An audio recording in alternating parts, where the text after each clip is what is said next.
Hi hello ಎಲ್ರಿಗೂ ನಮಸ್ಕಾರ. ಜ್ಯೋತಿ ಪಾಕಶಾಲೆಗೆ ತಮ್ಮೆಲ್ಲರಿಗೂ ಸ್ವಾಗತ. ನನ್ನ ಕುಕ್ಕಿಂಗ್ ವಿಡಿಯೋಸ್ ನಿಮಗೆ ಇಷ್ಟ ಆದಲ್ಲಿ ಜ್ಯೋತಿ ಪಾಕಶಾಲೆ ಚಾನಲ್ಗೆ ಲೈಕ್ ಮಾಡಿ ಸಬ್ಸ್ಕ್ರೈಬ್ ಮಾಡ್ಕೊಳ್ಳಿ.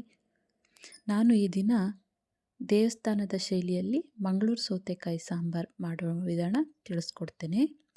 ಬೇಕಾಗುವ ಸಾಮಗ್ರಿಗಳು: ಇಲ್ಲಿ ಒಂದು ಸೌತೆಕಾಯಿ, ಚಿಕ್ಕ ಸೌತೆಕಾಯಿನ ಈ ರೀತಿ ಕಟ್ ಮಾಡಿಕೊಂಡಿದ್ದೇನೆ. ಅರಿಶಿಣ, ಉಪ್ಪು, 1 ಟೀ ಗ್ಲಾಸ್ನಷ್ಟು ತೊಗರಿಬೇಳೆ ತಗೊಂಡಿದ್ದೀನಿ. ಕಾಯಿ ತುರಿ ಸ್ವಲ್ಪ, 2 ಟೇಬಲ್ ಸ್ಪೂನಷ್ಟು ಧನಿಯಾ, 1 ಟೇಬಲ್ ಸ್ಪೂನಷ್ಟು ಕಡಲೆಬೇಳೆ, ಹಾಗೆ ಸ್ವಲ್ಪ ಮೆಂತ್ಯಕಾಳು, 1 ಟೇಬಲ್ ಸ್ಪೂನಷ್ಟು ಉದ್ದಿನಕಾಳು, ಹಾಗೆ 1 ಟೀ ಸ್ಪೂನಷ್ಟು ಜೀರಿಗೆ, 6 ಬ್ಯಾಡಗೆ ಮೆಣಸಿನ್ಕಾಯಿ, ಹಾಗೆ 8 ಗುಂಟೂರು ಮೆಣಸಿನ್ಕಾಯಿ, ಚಿಕ್ಕ ನಿಂಬೆಹಣ್ಣಿನ ಗಾತ್ರದಷ್ಟು ಹುಣಸೆ ಹಣ್ಣನ್ನು ನೀರಲ್ಲಿ ನೆನೆಸಿಕೊಂಡಿದ್ದೀನಿ.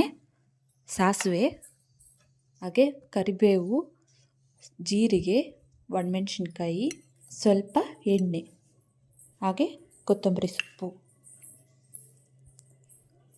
ಈಗ ಮೊದಲಿಗೆ ಕುಕ್ಕರಿಗೆ ತೊಗರಿಬೇಳೆ ಹಾಕ್ಕೊಳ್ತೇನೆ. 2 ಸಾರಿ ಇದನ್ನು ಕ್ಲೀನಾಗಿ ತೊಳೆದುಕೊಳ್ತೇನೆ.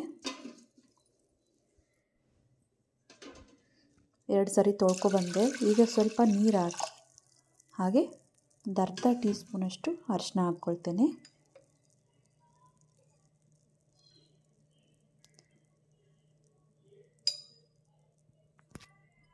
ಈಗ ಇದಕ್ಕೆ ಕುಕ್ಕರ್ ಕ್ಯಾಪ್ ಮುಚ್ಚಿ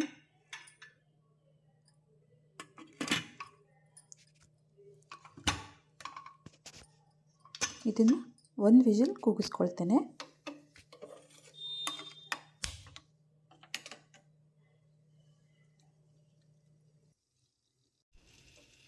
ಈಗ ಗ್ಯಾಸ್ ಸ್ಟವ್ ಮೇಲೆ ಪಾತ್ರೆ ಇಕ್ಕಿ ಒಲೆ ಹಚ್ಕೊಳ್ತೇನೆ.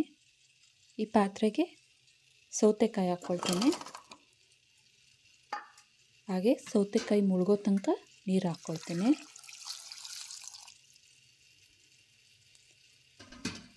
ಕಾಲು ಟೀ ಸ್ಪೂನಷ್ಟು ಅರಿಶಿನ ಹಾಕ್ಕೊಳ್ತೇನೆ. ಹಾಗೆ 1 ಟೀ ಸ್ಪೂನಷ್ಟು ಉಪ್ಪು ಹಾಕ್ಕೊಳ್ತೇನೆ. ಈಗ ಇದನ್ನು ಕಲಿಸ್ಕೊಳ್ಳೋಣ.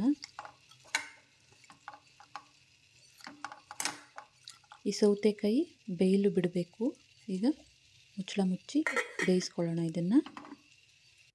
ನೋಡಿ, ಇಲ್ಲಿ ಬೇಳೆ 1 ವಿಜಿಲ್ ಬಂತು. Gas off ಮಾಡ್ಕೊಳ್ತೇನೆ. ಪ್ರೆಷರ್ ಎಲ್ಲ ಹೋಗಿದೆ. ನೋಡಿ, ಓಪನ್ ಮಾಡ್ತೇನೆ. ಈ ರೀತಿ ಬೇಯಿಸ್ಕೋಬೇಕು. ನೋಡಿ, ಸೌತೆಕಾಯಿನೂ ಕುದೀತಾ ಇದ್ದಾವೆ. ಇನ್ನು ಸ್ವಲ್ಪ ಬೇಯಿಸ್ಕೋಬೇಕು ಇವನ್ನ.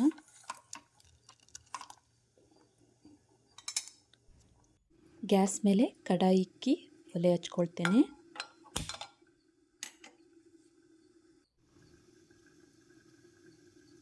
ಸ್ವಲ್ಪ ಎಣ್ಣೆ ಹಾಕ್ಕೊಳ್ತೇನೆ.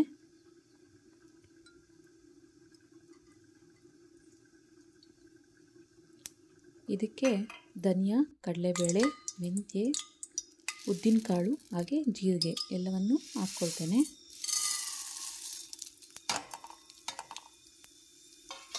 ಇವನ್ನು 1-2 ನಿಮಿಷ ಹುರ್ಕೋಬೇಕು ಎಣ್ಣೆಯಲ್ಲೇ.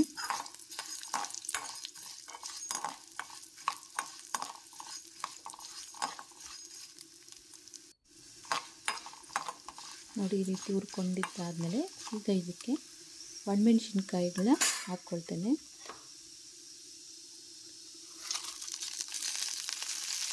ಇದನ್ನು ಎಣ್ಣೆಯಲ್ಲಿ ಹುರಿಬೇಕು ಸ್ವಲ್ಪ.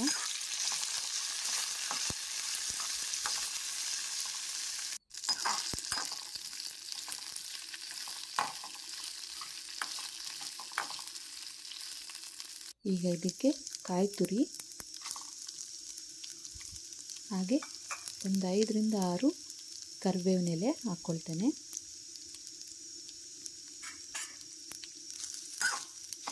ಇದನ್ನು ಹುರ್ಕೋಬೇಕು.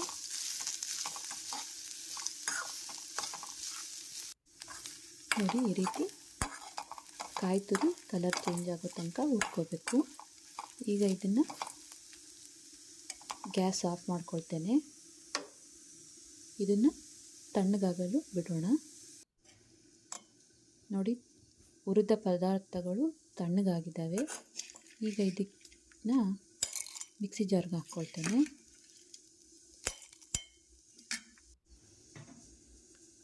ಇದಕ್ಕೆ ಸ್ವಲ್ಪ ನೀರು ಹಾಕ್ಕೊಂಡು ರುಬ್ಕೊ ಬರ್ತೇನೆ.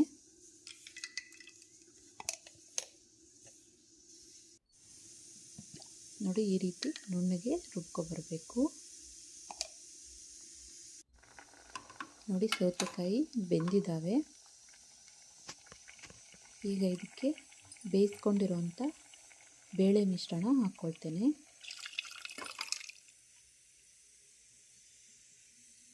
ಹಾಗೆ ರುಬ್ಬಿರೋಂಥ ಮಸಾಲೆನೂ ಹಾಕ್ಕೊಳ್ತೇನೆ.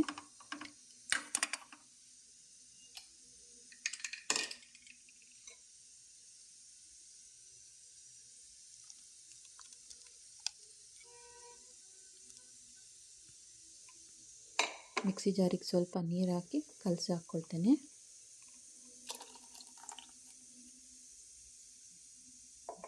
ಹಾಗೆ ಇದಕ್ಕೆ ಹುಣಸೆಹಣ್ಣಿನ ರಸ ಹಾಕ್ಕೊಳ್ತೇನೆ.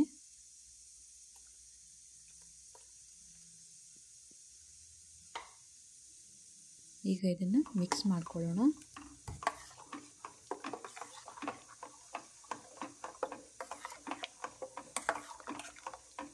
ಸೌತೆಕಾಯಿ ಬೇಯಿಸ್ಕೋಬೇಕಾದ್ರೆ ಮಾತ್ರ 1 ಟೀ ಸ್ಪೂನಷ್ಟು ಉಪ್ಪು ಹಾಕಿದ್ವಿ. ಹಾಗಾಗಿ ಇಲ್ಲಿ ಒಂದು ಸ್ವಲ್ಪ ಅಂದರೆ 1 ಟೀ ಸ್ಪೂನಷ್ಟು ಮತ್ತೆ ಉಪ್ಪು ಹಾಕ್ಕೊಳ್ತೇನೆ. ಹಾಗೆ ಕೊತ್ತಂಬರಿ ಸೊಪ್ಪನ್ನು ಹಾಕ್ಕೊಳ್ತೇನೆ. ಕಲಿಸ್ಕೊಳ್ಳೋಣ ಇದನ್ನು.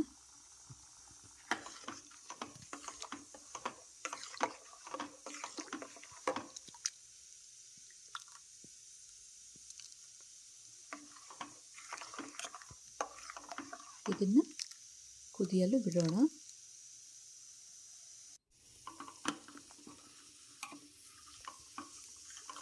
ನೋಡಿ, ಈ ರೀತಿ ಬೇಯಿಸ್ಕೋಬೇಕು. ಈಗ ಸಾಂಬಾರು ರೆಡಿ ಆಯಿತು. ಗ್ಯಾಸ್ ಆಫ್ ಮಾಡ್ಕೊಳ್ತೇನೆ. ಇದಕ್ಕೀಗ ಒಗ್ಗರಣೆ ಕೊಡೋಣ. ಬಾಣಲೆ ಇಟ್ಕೊಂಡು ಒಲೆ ಹಚ್ಕೊಳ್ತೇನೆ. ಇದಕ್ಕೆ ಸ್ವಲ್ಪ ಎಣ್ಣೆ ಹಾಕ್ಕೊಳ್ತೇನೆ.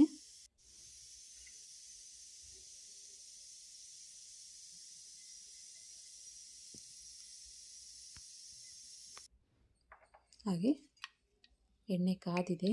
ಸಾಸಿವೆ ಹಾಕ್ಕೊಳ್ತೇನೆ. ಜೀರಿಗೆ ಹಾಕ್ಕೊಳ್ತೇನೆ.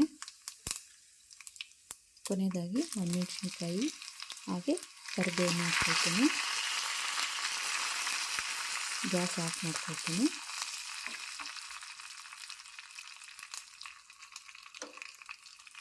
ಇದನ್ನು ಸಾಂಬಾರಿಗೆ ಹಾಕ್ಕೊಳ್ಳೋಣ.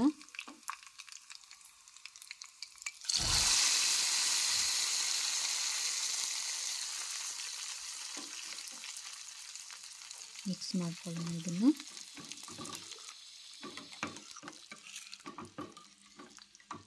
ಸಾಂಬಾರು ರೆಡಿ ಆಯಿತು. ಬಟ್ಲಿಗೆ ಸರ್ವ್ ಮಾಡ್ತೇನೆ.